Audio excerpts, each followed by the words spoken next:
Paano nga ba ako nakapunta dito sa Japan? Bago ko nga pala i-share sa inyo ang story ko, huwag niyong kakalimutan mag-like, comment, and subscribe sa aking channel at pindutin niyo na rin yung bell button para lagi kayong updated.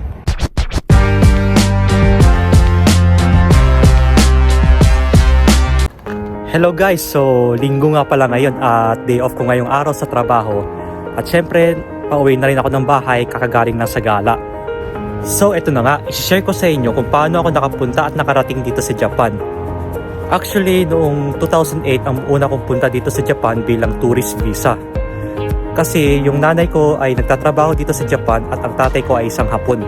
So, bale, half Japanese ako at half Pinoy. Nakapag-tourist nga pala ako dito nun. Mga 2 months akong tourist visa nun. After 5 years nun, 2013, naging long term visa. Actually, yung nanay ko yung nag-asikaso ng visa ko nun. Kaya hindi ko alam kung paano yung pagpaprocess nun. Ang alam ko lang noon, nagpunta ako ng Japan Embassy sa Pinas para makita yung yung personality ko, ganun. Yun, nabigyan ako ng 3 years na visa nun bilang long term. Tsaka nung time na yun ay nag-aaral pa lang ako ng college yun sa Pinas. Kaya pabalik-balik ako dito nung time na yun. Kasi sa akin nun, mas priority ko yung pag-aaral ko ng college hanggang sa makatapos ako at makagraduate. Dati nga nung patapos na ulit yung visa ko nung 3 years na yun, ang nabigay ulit sa akin na long-term visa ay 1 year na lang, pababa yun. Hanggang sa nakatapos ako ng pag-aaral. Pero pa nga time yun, binigyan ako ng 6 months na visa, yun na yung pinakamababa. Simula nung nakagraduate na ako at ayun, after kong mag-take ng board exam, syempre sa awan ni Lord, nakapasa naman ako. Hanggang sa bumalik ako dito sa Japan noong 2018 na December. Doon ako nag-start na dire-diretso na ako nakatira dito at nakahanap na rin ako ng mga trabaho dati hanggang ngayon syempre. After 6 months na long-term na visa ko noon, nag-apply ulit ako for 1 year na long-term visa. Ayun, sa awa ulit ni Lord, binigyan ulit ako ng 1 year. After nun, nag-apply ulit ako ng 3 years na visa, nabigyan ulit ako kasi nga yung pandemic nun yung pandemic doon, hindi ako nakauwi ng Pinas, kaya yun na rin yung naging advantage ko para mabigyan ulit na 3 years na visa. Tsaka nung last year, nag-apply na rin ako ng PR or yung permanent residence visa. So sabi nga sa immigration nun, maghihintay daw ako for minimum na 4 months, maximum 8 months I think. Yun, basta yun yung pagkakasabi sa akin. Ayun, so yun, talagang pinagpala ako nung time na yun.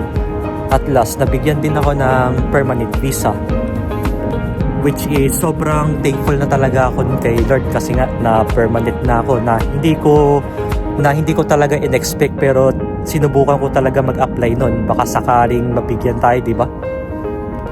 Ayun nga, dream come true na rin sa akin to na maging permanent. Tsaka masaya na rin ako na may trabaho na rin ako dito sa Japan at talagang pinagdadasal ko ulit na sana maging stable na yung buhay ko at buhay ng iba at buhay nating lahat. Siyempre naman, kailangan banggitin natin yung lahat, di ba? Tsaka sa mga gusto nga pala magpunta dito sa Japan, marami naman tayong mga agency sa Pinas. Mapa-tourist man kayo, working visa, SSW visa, tsaka trainee. Kahit saan sa Pinas meron silang mga agency na kung saan kayo pwede mag-apply. Sa mga ganong status naman sa visa, medyo wala rin akong alam sa mga processing nila kung paano.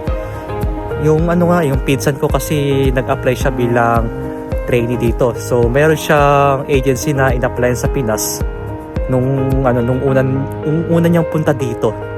Hanggang sa matapos yung contract niya at bumalik siya ulit sa Pinas para mag-apply ulit ng panibagong visa for SSW. So sa mga sa mga nagbabalik pumunta rito at mag-apply na kayo ng visa sa Pinas at pumunta kayo ng Japan Embassy para mag-consult kayo doon. Pero syempre kailangan nyo rin ng agency for the safety and protection din, di ba?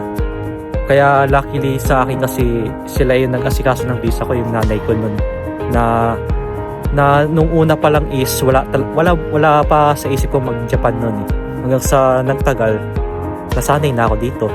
So ayun nga, naikwento ko na sa inyo kung paano ako nakarating dito sa Japan. At sa ngayon, nandito muna ako sa park para makapagpahinga at makapaghangin muna saglit. Kahit na sobrang lamig talaga dito sa Japan at winter pa rin dito. Kahit saan talaga, dala-dala ko itong bisikleta ko na mountain bike.